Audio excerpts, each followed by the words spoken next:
because we have 11 to 16 million illegal aliens in this country conservatively, and we have organized crime totally controlling our southern border. The best they could come up with is one instance of a guy who maybe shouldn't have been deported. To me, that's not an argument against the deportation system. That's an argument in favor of the great efficiency and effectiveness of the deportation system. So, fine.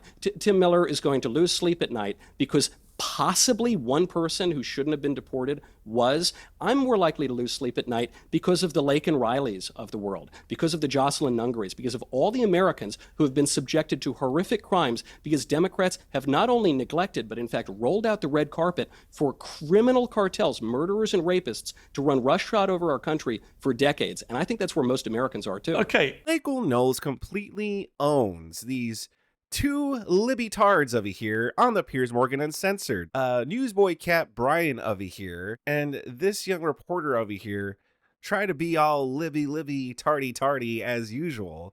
But Michael Knowles completely owns them with facts and Z-logic. And Vinny over here from the PBD podcast joins in as well. Let's see how this Piers Morgan panel. If you're born a man, you're a man. If you're born a woman, you're a woman. Okay, fine, no problem. But let's talk about health care and the fact that Donald Trump does not have a replacement plan. Let's talk about taxes. Let's talk about a lot of the prevalent issues that MAGA Republicans don't seem to want to talk about. So I think if Democrats can do more of that, I think that would be But you know better. what, Brian? Here's my problem again. Presenting yourselves as they are, as the Trump resistance. That, again, immediately raises alarm bells to me. It's like we've had 8 years of them being the Trump resistance, the anti-Trump party, the Trump bashing party. The Trump's a Nazi, they're all the new Hitler, all that stuff. It doesn't work anymore. What the American people want to see, what do they want to see? They don't want to even, if I were them, I wouldn't even mention Trump. I would just say, here is my vision for the United States of America. And it's got to be a better vision than the one the American people think they're getting with Donald Trump. I wouldn't even mention his name. But Pierce, I think you can do both at the same time. And I would also, I think you could do both at the same time. And I would also say, Pierce, are you willing to say that that didn't happen under Barack Obama? The birther issue and Republicans blasting Barack Obama, and when Rush Limbaugh was on the air playing songs of... I think that's Pierce's point. Well, that's the point. That didn't work either. Republicans kept losing when they tried that. So that didn't work either. And it was a very stupid and facile thing to be doing. Okay, well, they didn't do that with Joe Biden. There was a time. Victoria. Okay, there was a time when a Bernie voter and a Trump voter saw eye to eye, and they saw this in the polling, Trump voters. Yes. They saw that they both had a populist vision, and there was a confluence between them. If the Democratic Party can go back to populist roots, they have a shot. If they play in the culture war pond that the Republicans are dragging them into, and because of the creation that they created themselves, they're dragged back into it, they'll lose. But if they're able to go back to that period of time in 2015 and 2016, when Bernie sounded a lot like Donald Trump and what he was saying, then they have a chance. But right now, if they're stuck in the culture war games and they get dragged into them by Republicans, they lose. Vinny, you... Yeah, I see that's the direction that like Cenk Uygur is going. Like he's going into the left-wing populist thing. And it seems like, you know, I haven't watched any of Bernie Sanders's or AOC's speeches or their rallies, but they're getting people at their rallies. You know, they're getting a lot of people there. And I think they're going to this left-wing populism again. I don't know why people still listen to Bernie Sanders. He sold out his voter base like twice.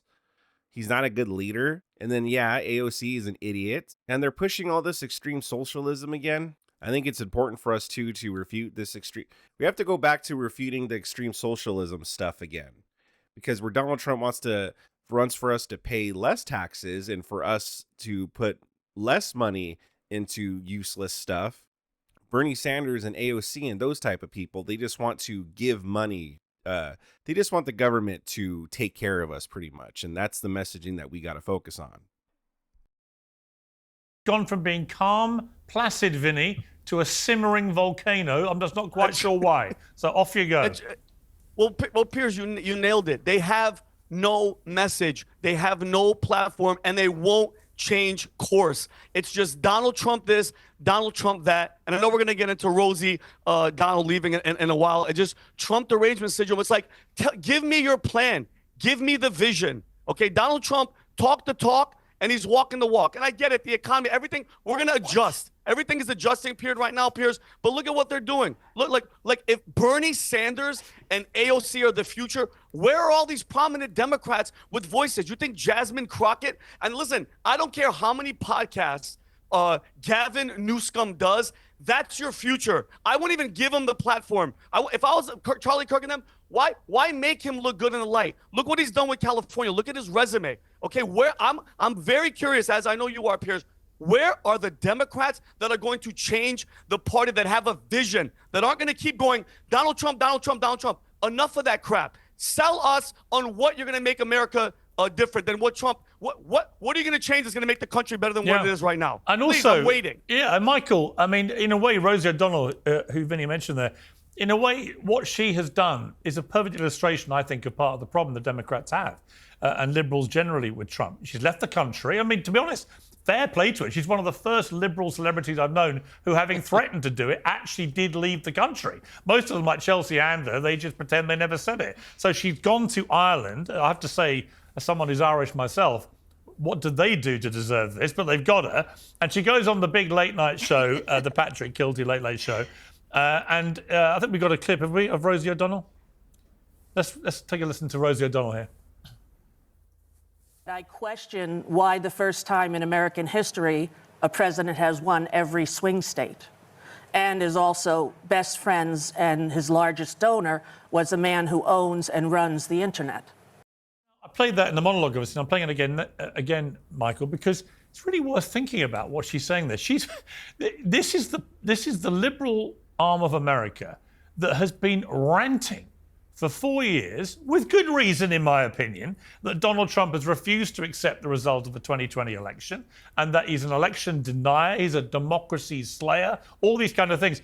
Unless I'm mistaken, I played it twice, Rosie O'Donnell is sounding very like an election denier. This election, she may as well have said, it was rigged. It was a rigged election. It was stolen. Elon Musk apparently runs the internet, which will be news to Elon Musk, given he only owns one social media platform of the vast internet stratosphere. So, I watched her there thinking, well, here we have somebody literally leaving America because she can't bear to be there with Trump, but also now election denying, saying it was all rigged, etc., etc. None of that is going to make people want to vote Democrat. Well, everyone knows Elon Musk doesn't run the internet. The internet is run by Al Gore, who also denied the results of an election before Hillary Clinton denied the results of an election, before Stacey Abrams denied the results of an election.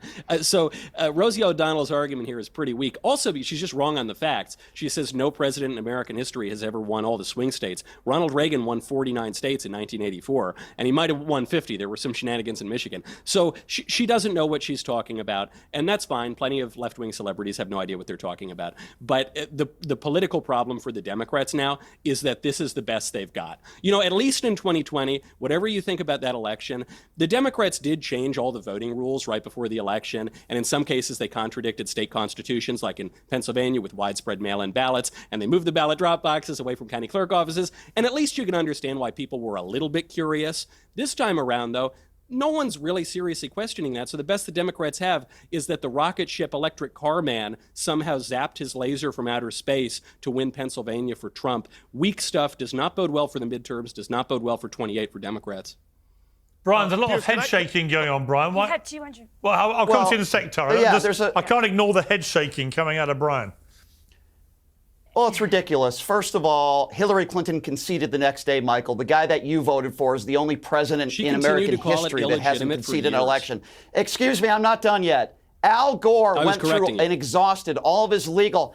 Al Gore exhausted all of his legal capabilities that he could do, and then he conceded as well. Going back to Rosie O'Donnell, Pierce, real quickly. Rosie O'Donnell does not speak for all Democrats, but here's the advice that I would give to her. Don't do what the MAGA buffoons across this country have done. 6 out of 10 Republicans still think that Donald Trump won the 2020 election. But I'll tell you something Rosie O'Donnell won't do. She won't storm the Capitol, Michael, and she won't beat police officers. The guy who you support has pardoned those people and called them patriots. So who cares what Rosie O'Donnell says? She doesn't speak for all Democrats. And don't try to compare election denying to Hillary Clinton, who conceded, Kamala conceded. The guy who you voted for is still the guy who has not conceded the 2020 election. talking So about stop it with your political bullshit, okay? Can I ask him a question? So, Brian, in 2016, the Russia collusion hoax with Hillary Clinton, that wasn't cheating? The hiding I'll Hunter answer Biden's that. laptop? I'll answer Hold on. that. None of that is cheating. But wait, let me finish. You, just like Rosie O'Donnell, have Trump derangement syndrome. And I want to show you something, Piers. No, I think, Brian, you're an idiot. excuse me, dude, you wouldn't say that shit in my face, so shut up. Number one. Number two, Okay, I think Jersey people like Shore. you and Rosie O'Donnell should sue mainstream media for what they've done to you. And Piers, I brought some photos of pre-Trump and post-Trump. Look at this. This is Rosie O'Donnell before Trump, right? Nice, good. Look what happens, Piers, with Trump derangement syndrome, all right? Rachel Maddow. Look at how hot Rachel Maddow was. And then look, Trump derangement syndrome. She looks like Stephen Colbert. And then look, Kathy Griffin, someone that I might have hooked up with if I was drunk. They turned her into Carrot Top, okay?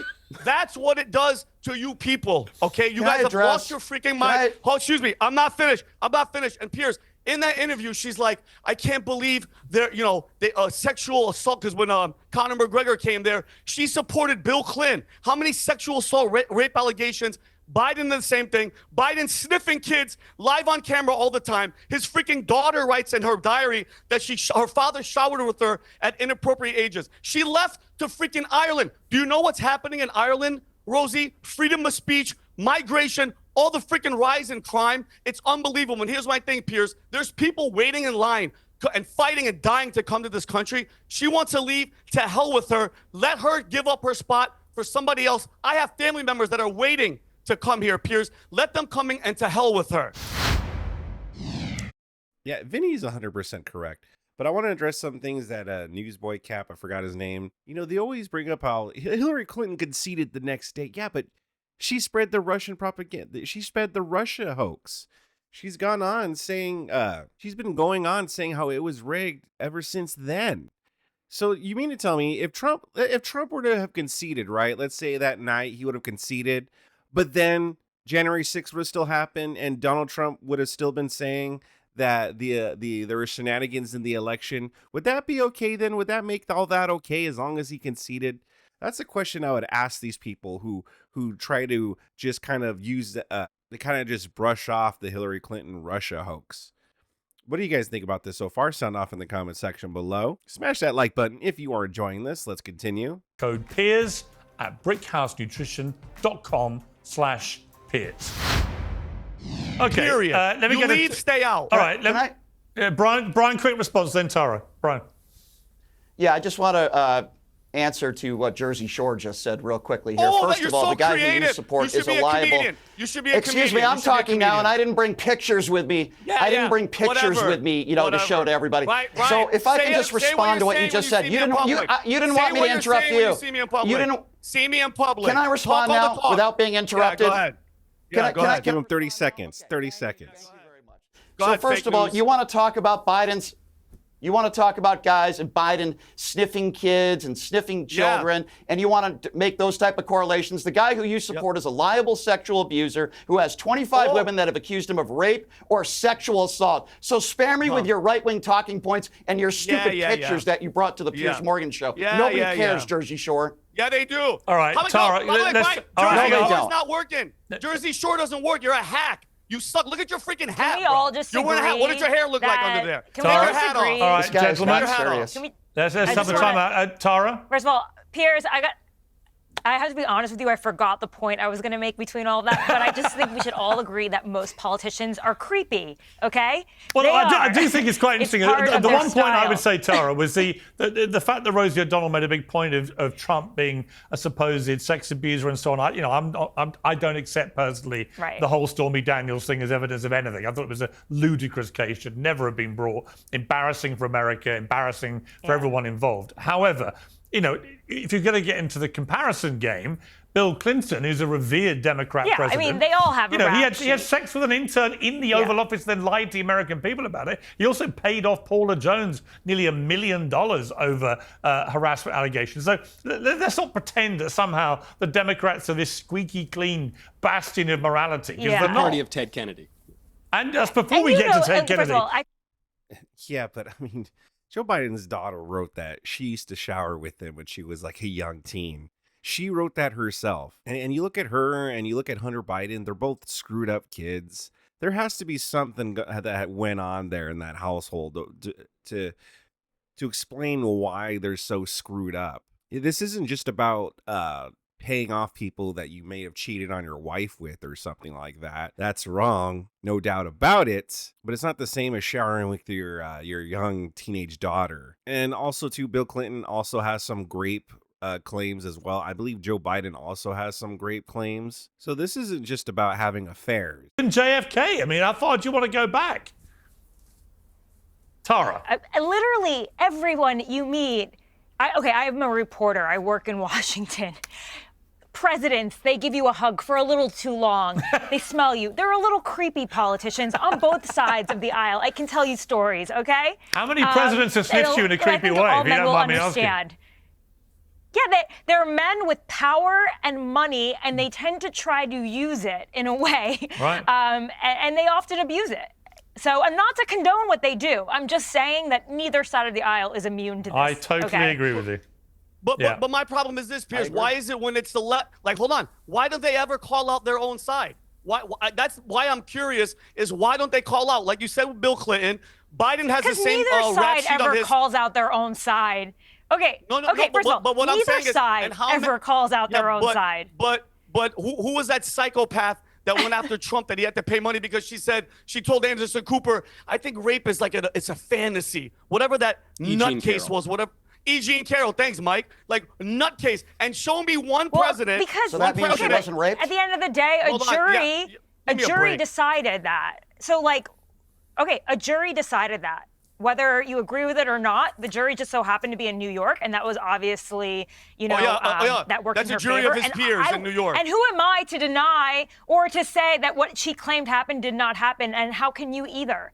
I mean, that's her account I believe all of what women. happened. I was told by the Democratic you know what? Tara Party raises a good point. women. Hang on, Vinny. Tara raises a good point, though. We have got to the stage now, more than I think ever before, and it's fueled by social media being so tribal. We have got to a stage where people basically react to news stories about their people depending on their political colors. Right? If you're a Republican, if you're a MAGA Republican, you are never going to accept that any of the women-related charges against Trump have any merit whatsoever, but you're going to revel in the stuff involving Clinton. And conversely, if you're on the left, you're never going to accept anything's wrong with St. Bill, but it's all going to pour all over Trump, who's the most perverted president in history. That's where we've got to. And actually to the detriment, I think, of American political discourse. I mean, I call out everybody. I'm quite happy to say I think it was all wrong. Okay, so I just don't think it shouldn't be that hard. Well, Piers is right. The thing that makes it even harder, though, is that for a while, though, there was clearly they clearly lie more about Trump than like these other politicians out there. Like, there's a lot of people that believe in a lot of false things on the Democrat side. And listen, I'm not saying that over here on the right, we're all perfect and everything we believe is 100% fact. But you have the left that are you have one side that's completely unhinged, where they're firebombing Teslas now. And that's due to the lies that are being spewed from their own side and the media. Like, how come there's Trump derangement syndrome and there's Elon derangement syndrome now? What syndromes are on the right that we're like deranged about? Like, yeah, there are people we don't like, but no one is like AOC, for instance, right? No one's like firebombing her car or anyone that has an AOC bumper sticker or something. Like, no one's keying it. Like, we're not doing any of that type of stuff. But meanwhile, like during the election phase, people would have Trump signs on their lawn and unhinged leftists would come and rip it out or like harass the neighbors over it. Like, one side has become completely unhinged. So I'm just saying that, yes, while it is true that this is a team sports type of deal, there is one side that is clearly worse and believes more lies and is totally brainwashed by these lies than the other. Piers, I agree with you. I mean, Democrats have their fair line of creeps. Yeah. Of course, I agree. But and so does the media, by the way. Anthony Weiner, Bill Clinton. Al Franken. Actually, that was a time when the Democrats took out their own. But here's the difference. That was one where the Democrats did. Because it was convenient Al for Franken. them. But here's the difference. I agree with you. I agree with you guys. Some of the behavior of Bill Clinton, what he did was awful. But you see, Bill Clinton's not in office right now. Donald Trump is in office. And if you bring up his sexcapades and the horrible behavior and the things he's done in his life, all I hear is whataboutism. Donald Trump is the president of the United States. He is a liable sexual abuser. He's had 25 women coming forward. So, we can keep talking about Bill Clinton and what happened 30, 40 years ago. All right, Michael. This is also beside the point, because I think most of us don't really believe that President Trump is a rapist or anything, to the point that Vinny was just making. E. Jean Carroll went on TV and said that rape is sexy, so she seems a little bit odd. I'm skeptical of her claims. And regardless, though, all of this was known to voters. But that's not all the of these only allegations, person all the who's accused him of smears. that. Excuse me one second. All of the smears. 25 women. All of this was known to. Excuse me one second. I'll just try to finish my point like a civilized human being. All of this was known to voters, and most voters voted for Trump in November. Yeah. So the Democrats can keep trying to throw this stuff out there. Oh, the election was rigged. Nobody, not one person seriously believes that.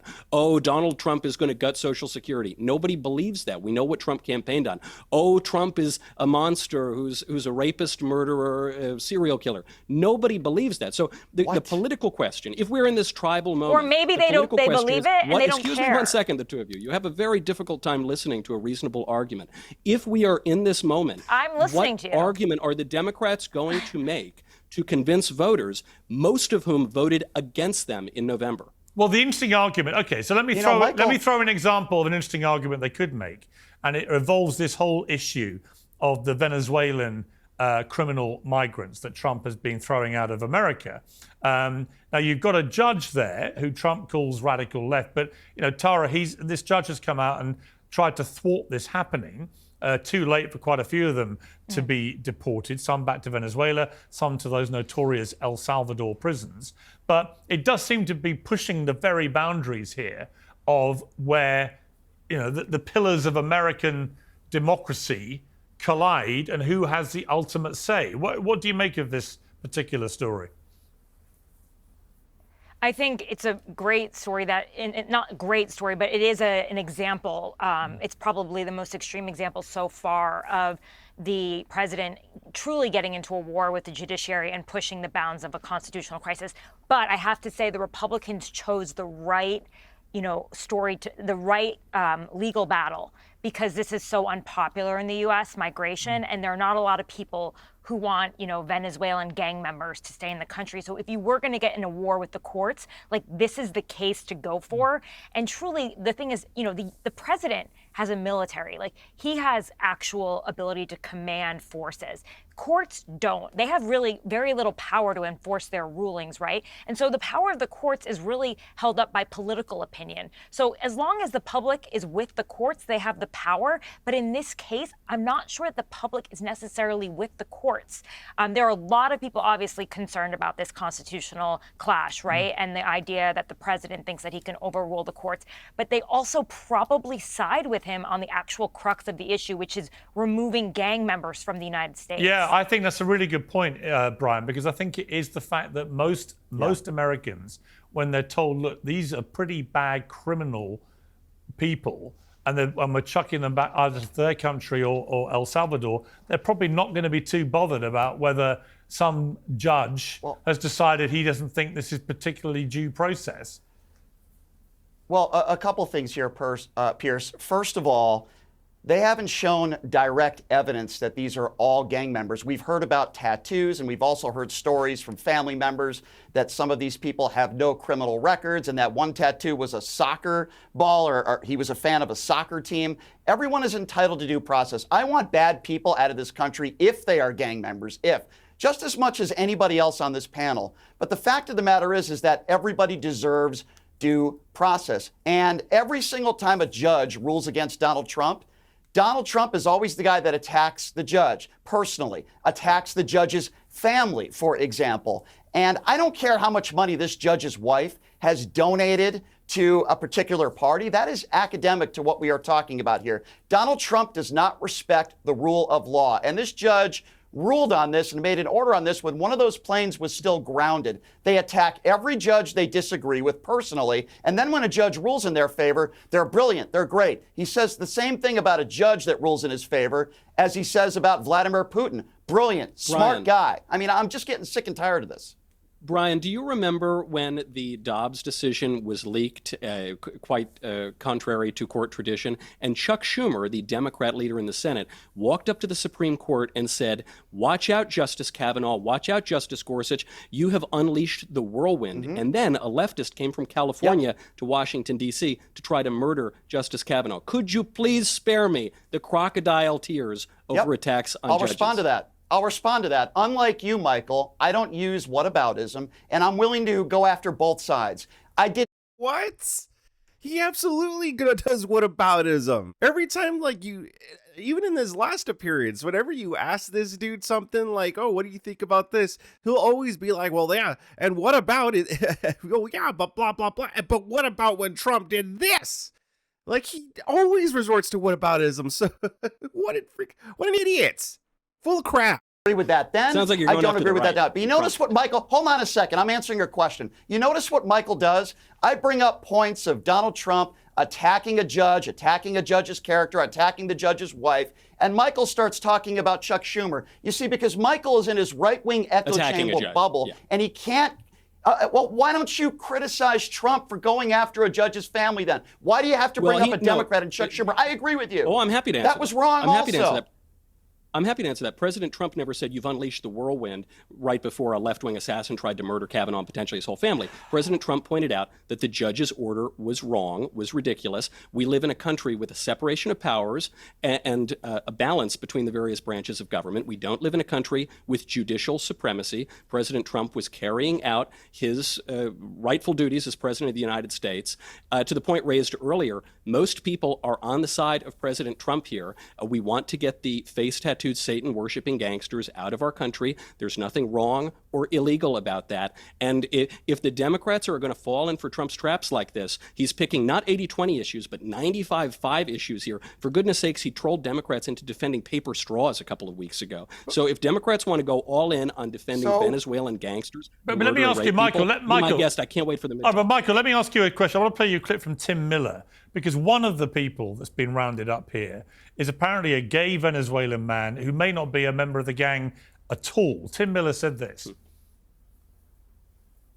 Hey guys, it's Tim. I'm in a hotel, but I couldn't sleep last night after seeing the photos of Andre, the gay Venezuelan that we have been reporting on, who was sent to the El Salvador prison camp to be beaten with no due process. We finally get to see what he looks like. And let me ask you, does this man look like a member of Tren de Aragua? Does he look like a gang member? Look at this person. Is this fucking West Side Story? What do you mean? This guy is a dangerous gang member? This guy was so dangerous that our government had to send him on a plane with no due process to a dystopian hellscape? Now, he's got a point, hasn't he, Michael? You know, it's funny. The last time I made a video about Tim Miller, a lot of people were like, Tim Miller is actually a Republican. He's a Republican.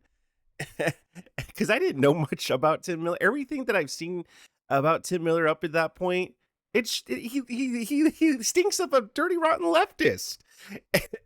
and so you see stuff like that.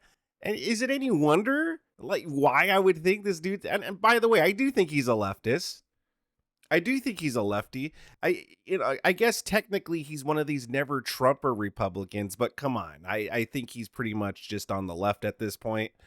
But listen, before we get to Michael's response, like, there's so many illegal gang members here. That was one person. So even if that guy is falsely sent over there, well, isn't there procedures to, like, bring him back if they're wrong about this dude? Yeah, one guy compared to all of the people that were sent over there. What are we supposed to do? Due process? What are we supposed to do? All these people that are here legally, all these dangerous people that are here illegally, what, we're supposed to just all hand them court dates? Like, what do you mean? That's going to take too much time. We need these people gone. So if we send some of the wrong So for every, I don't know how many we sent back at this point, there's one person that was wrongly sent over there. I mean, that's a pretty good track record. And why can't we just figure out how to bring that one person who was wrongly sent over there, assuming he was wrongly sent over there? Why don't we bring him back? That's it. That's all we got to do. Why do we all of a sudden now have to stop the whole process and now due process? Oh, which, by the way, now they all believe in due process. What about the January 6 people, huh? The least likely member of a gang I've ever seen. I'm always a little skeptical of claims that people like Tim Miller make, but let's just take it for what it's worth. This is the best Democrats have in a mass deportation campaign that was voted for by most voters because we have 11 to 16 million illegal aliens in this country conservatively, and we have organized crime totally controlling our southern border. The best they could come up with is one instance of a guy who maybe shouldn't have been deported. To me, that's not an argument against the deportation system. That's an argument in favor of the great efficiency and effectiveness of the deportation system. So, fine. Tim Miller is going to lose sleep at night because possibly one person who shouldn't have been deported was. I'm more likely to lose sleep at night because of the Laken Rileys of the world, because of the Jocelyn Nungarys, because of all the Americans who have been subjected to horrific crimes because Democrats have not only neglected, but in fact rolled out the red carpet for criminal cartels, murderers and rapists, to run roughshod over our country for decades. And I think that's where most Americans are, too. Okay. I mean, Vinny, I see you nodding away, but I would simply say you can actually be in both camps, can't you? I mean, you can say you want all the bad guys out, and I would certainly concur with that sentiment. If they're a member of this gang, they have no place in the United States. But if you're an innocent gay Venezuelan who seems to have been swept up in this without any apparent evidence that he is a member of this gang, and certainly nothing visible that makes him look like he's anything to do with it, if he is caught up in this net in the wrong way, and is sent to this, El Salvador hellhole prison where he's then beaten repeatedly. As an American, do you feel comfortable about that?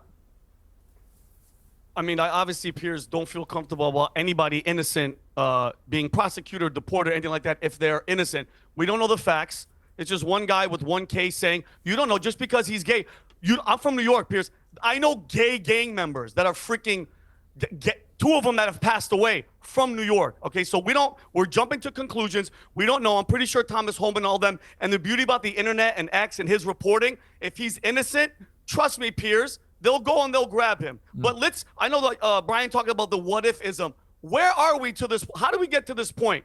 Because the last administration with Alejandro Mayorkas literally let all these people in, all these murderers, all these terrorists, everybody who haven't even done their, hold on, let me finish, okay? And the fact that the left is crying, and this judge, you know what? To hell with that judge. If he's reversing and having flights come back with freaking illegal gang members who want to kill and poison Americans, to hell with him, okay? This is America first. I don't give a shit about these people that are here to freaking call. Tren de Agua, when they were invading those freaking Colorado apartment complexes, what was the governor, everybody saying? No, they're not really doing it. The stuff that you're seeing on TV with your own eyes is fake. It's bullshit because they can't admit that what they did, everybody's feeling it. And Michael nailed it. What about all the girls that have been raped and murdered in the country? Where's all the you know what? It reminds me of the argument about the death penalty, right? I mean, I interviewed the West Memphis Three. You might remember them, a notorious case where three teenage young men had been arrested and convicted completely wrongly, as it turned out, with the most heinous crime of abusing and murdering three very young boys. And it turned out they were completely innocent. 27 years they did in jail, right? And they were completely ruined people. Now, the point of the comparison is, the death penalty instinctively, I don't see any reason for really horrific people to stay alive. And then you see a case like that and you realize due process does matter, right? Without due process, then a democracy like America starts to collapse. Well, Pierce, those people were wrongly put away because of due process. They weren't just arrested and just thrown in jail. They were in there after their due process. Yes, they were found wrongly guilty, but due process was still used. The problem in that situation wasn't that there was no due process. It was that there was due process and they were wrongly convicted. So not quite the same thing. Murdering 3 very young boys. And it turned out they were completely young men had been arrested and convicted completely wrongly, as it turned out, with the most heinous crime of abusing and murdering 3 very young boys. And it turned out they were completely innocent. 27 years they did in jail, right? And they were completely ruined people. Now, the point of the comparison is, you know, the death penalty instinctively, I don't see any reason for really horrific people to stay alive. And then you see a case like that and you realize due process does matter, right? Without due process, then a democracy like America starts to collapse. But Piers, are you comfortable with a mistake? Can I just one? Wait, I'm almost, Brian, I'll give it to you, I promise. Just, Piers, this is one instance out of all these things. And we don't know yet, I agree. We don't know the facts we don't yet. know. Piers, and you don't know if he is a murderer. Everybody here that's sitting here right now, everybody watching, you don't know shit. Nobody here knows anything. I agree. So until we do, Vinny. until we do, but Brian, and let me finish, Brian. If he's innocent, do you think Thomas Homan and the Trump administration are gonna leave an innocent gay dude in wherever prison he's at? I don't think so. I don't think that's how they're gonna roll. Okay. I don't think so. I think once he's offshore, it's not their problem anymore. Vinny, you're making my point for me. You said it yourself. We don't know all the facts. Here's the problem. The White House hasn't released enough evidence, or really any evidence, other than, well, they have tattoos. And do you guys remember, speaking of the death penalty, the guy who you voted for, Vinny, remember when he said he took a page out of the New York Times in regards to the Parkland Five and said that they deserved the electric chair? And then when they were found innocent on all charges and released, he never apologized. He never retracted because he can't admit he's wrong because he's an infant. Listen, I agree with you. Oh, I thought he didn't rely on whataboutisms. See what I was saying earlier? This guy does nothing but whataboutisms, but he's like, I don't do whataboutisms. The facts. I'm with you 100%. We don't know if this guy who's gay is a gang member or not, right? But here's what we do know. The White House isn't providing us facts. They haven't had due process. Let it be known in court. Why do they have to give you anything? Let them have a defense. Why'd they have to give you anything? That's why- their job. You don't need to know everything, Brian. Like any mission that we do, anybody thought that this is what the transparency. How do we know who is he connected to? How do we know who's he connected to? Brian, you don't want to blow the whistle on everything. These are things that you don't know yet. Okay. We're not supposed to blow know. the whistle. They're operations. These are called operations. We're misunderstanding the basis of this debate here, too, because the way that Brian is speaking, we need to give all of these people, I don't know, lengthy court appearances, maybe put them up at Club Fed, get them a margarita or something. This is not ordinary. I'm using hyperbole for rhetorical effect. This is not an ordinary prosecution of, say, an American citizen. President Trump has designated Tren de Aragua and various groups as foreign terrorist organizations. President Trump has invoked a longstanding American law, the Alien Enemies Act. We have had an invasion that has been encouraged by Democrats for decades, and so we need to take swift action. And just those two measures alone open up greater avenues for deporting. But Michael, these people, are you comfortable with the definition of America being at war in that scenario? Because that seems to me to be the crux of the debate about using that particular act to do this, because it's supposed to be when America's in wartime, and that's the argument. It's like, look, obviously there's been a huge influx of people coming in illegally over the border, but is that the same as America being at war?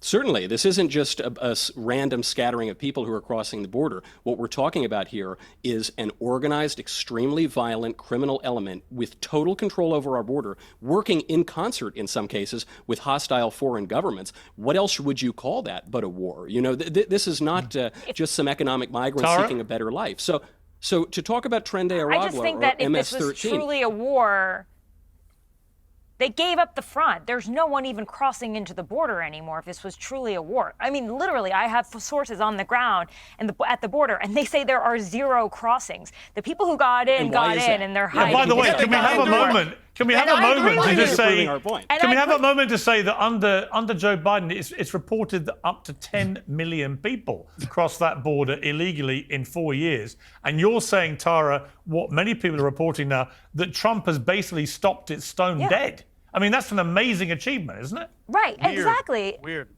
Exactly. And if this was a war, they wouldn't stop that. They would be fighting us at the border to continue that incursion. Now, Sarah, is there you're a proving the problem point. that we have gang members who have managed to get in? You're absolutely right. But the idea that there is a war between Mexico and the U.S. is absolutely absurd. Well, I think, They to would be still be fair, trying I think what continue Michael their was doing. incursion. Mexico. Hang on, I think what Michael was doing was saying that the comparison would be to an organisation like Al Qaeda, ISIS, and so on, where they're a group of effective terrorists. And what they're doing is waging a war that way without actually waging a conventional ground war or whatever. In other words, they're committing acts of terrorism and therefore should be classified as being at war with America. Precisely. That's why we have a category for foreign terrorist organizations. And that's why President Trump invoked the Alien Enemies Act. Tara, does that convince you? I'm not entirely convinced. Like, I just haven't seen enough of that. I haven't seen like the levels of violence to suggest a war. Okay, I think the I've got to people in say, I think Colorado. some of the So she's thinking of it as like a literal battlefield, like, you know, it's like how you see in the movies, like Saving Private Ryan. She's thinking of it that way. She's thinking Tren de Agua versus the local police or ICE or something, just, you know, having a Call of Duty type of war right there. You know, that's what she's picturing in her head. That's not what we're saying. I think some of these illegal migrants that have come over have committed horrific acts, including terrorism. So, The cartels that control the border. I'm not completely some of the most wedded violent to people in the Michael's world. argument, but I do understand it, and I do see why the Trump administration is trying to use that act. It's it's how you categorize it. Anyway, I want to end on two lighter notes. We may even find. You know what's funny is that people like Brian and this woman and all these other lunatic lefties that are like, oh no, but what about that one gay guy that got shipped over there? Oh no. Again, first of all, they didn't care when January 6ers were thrown in jail without due process or anything like that. So save the due process arguments. Yeah, and second of all, I didn't hear this amount of tears being shed for when people like Laken Riley or other victims of all these illegal migrants had their lives taken from them.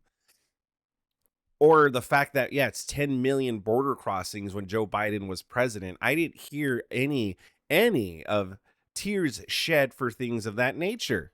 But now that there's one innocent gay guy that might be set over there, oh no, this is horrible. And like Michael Knowles said, and what I said earlier, so what are we supposed to do now? Like, yeah, give them court dates and just, you know, hope for the best, but give them lengthy court dates and all these things. Like, we don't have time for that stuff. And like Michael Knowles said, if out of the thousands of people that we've deported, if one of them was innocent, only one, by the way, assuming that he really is innocent, by the way, because we don't even know if he's really innocent, but assuming that he is innocent, let's just go ahead and say, oh yeah, he's probably innocent. But even if he were innocent, that's just one person out of the thousands that we've deported. That's a pretty good track record. Hopefully, if he is innocent, hopefully they do bring him back. Or if he was just here illegally, either way, just send him back to his own country. He doesn't have to be in the prison. I don't know. But great job on Michael Knowles here. What did you guys think? Sound off in the comment section below. Subscribe to this channel if you really enjoyed it. And if you did enjoy it, if you like seeing Piers Morgan, if you like seeing Michael Knowles, or even if you like seeing Vinny here from the PBD podcast, I have whole playlists for you. I got content on the screen that I think you'll really enjoy.